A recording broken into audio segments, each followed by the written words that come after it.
உண்மையிலே நம்ம பாவங்களுக்காக ஒருத்தவங்க தியாகம் பண்றது ரொம்ப ரொம்ப பெரிய விஷயம். அப்போ நம்மளுக்காக நம்ம அடுத்தவங்களுக்காக நம்ம ஒரு பென்சிலோ இல்லை ஏதோ ரப்பர் நம்ம யோசிக்கிறோம், நம்ம இவங்க கொடுக்கலாமா வேணாம். அப்படி இருக்கிறப்போ நம்ம இந்த உலகத்துல இருக்கும் போது யாருன்னே தெரியாதப்போ ஒருத்தர் உயிரை விட்டு நம்மளுக்காக இது பண்றது ரொம்ப பெரிய விஷயம் தான். அதனால நீங்க டெய்லி பைபிள் வாசிக்கணும், அப்புறம் ப்ரேயர் பண்ணுங்க. அதுவே சூப்பர். தேங்க்யூ.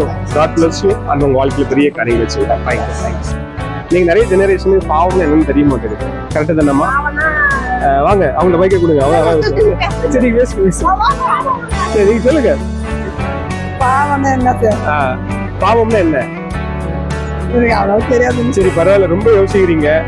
சரி, நம்மளுடைய பாவங்களுக்காக ஒருவர் தன் ஜீவனையே கொடுத்தார். அவர் யாரும் தெரியுமா உங்களுக்கு?